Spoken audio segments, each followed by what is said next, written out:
Guys we will be starting next, that is lactation. आपको याद है मैंने आपको पिछली वीडियो में पार्चुरेशन पढ़ाया था. हमने पढ़ा था कि कैसे oxytocin, fetal ejection reflex, complex neuro endocrine mechanism सब चीजें मिलकर फीटस को यूट्रस से बाहर एक्सपल्स आउट करने में हेल्प करती है. ठीक है. Now what, once the baby is delivered out, उसके खाने का सोर्स क्या है? उसको लाइफ में लाते ही हम उसको अपने जैसा खाना पीना नहीं दे सकते. ठीक है. So for that very purpose हम एक टॉपिक पढ़ते हैं लैक्टेशन, which is basically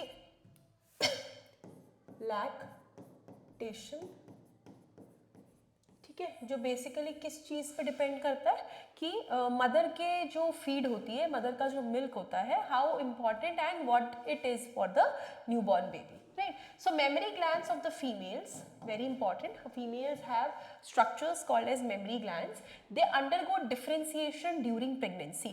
वो pregnancy के दौरान ही differentiate होना शुरू कर देते हैं. Differentiate का मतलब नए नए cells बनाना start कर देते हैं. ठीक है. And they start producing milk towards the end of pregnancy. And by the end of the pregnancy period वहाँ पे milk बनना शुरू हो जाता है. ठीक है.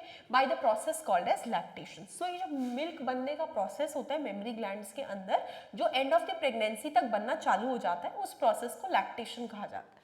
डन. अब ये लैक्टेशन किस चीज में हेल्प करता है? Lactation helps the mother in feeding the newborn. ठीक है. लैक्टेशन हेल्प करता है मदर को टू फीड द न्यूबॉर्न. ठीक है. Milk produced during the initial few days of the lactation is called as colostrum. तो जो initial days में हमारा milk produce होता है, initial days milk of mother, उसको किस नाम से जानते हैं? colostrum.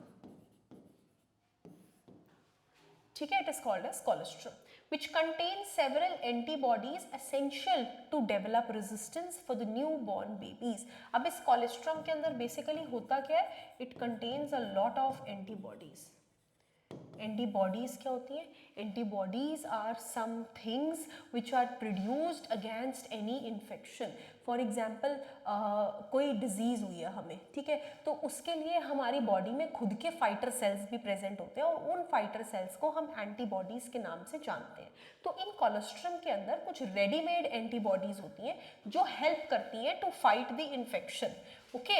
Essential to develop resistance. अब क्या होगा? उससे बेबी के अंदर एक रेजिस्टेंस भी डेवलप हो जाएगा कि फ्यूचर में अगर उसको कोई बीमारी होने वाली है वैसी सी, तो फाइटर सेल्स पहले ही रेडी रहते हैं. ठीक है. कि हम नहीं होने देंगे. और वो फाइटर सेल्स उसे किससे मिले? कोलेस्ट्रम से. सो डेफिनेटली जब एक बेबी बॉर्न हुआ उसके लिए कोलेस्ट्रम बहुत ज़्यादा ज़रूरी था, बिकॉज उसके लिए लाइफ लॉन्ग के लिए ये फाइटर सेल्स उसकी बॉडी में रहने लग जाएंगे. ठीक है. और उसको टाइम टू टाइम हेल्प करेंगे. Breastfeeding during the initial period of infant growth is recommended by the doctors for bringing up a healthy baby. Definitely it's very very important, and people do recommend doctors do recommend for the breastfeeding. ठीक है.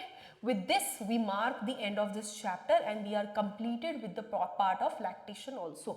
You can see we have completed the chapter and now there are only NCERT questions. ठीक है. सो मैं उम्मीद करती हूँ कि आप लोगों को सबको चैप्टर समझ में आया होगा, काफ़ी अच्छे से आप लोगों की अंडरस्टैंडिंग डेवलप होगी. Right. And let me know in the comment box कि आप और कौन सा चैप्टर करना चाहते हैं. ठीक है जी. Thank you so much for watching my lecture and that's all for today.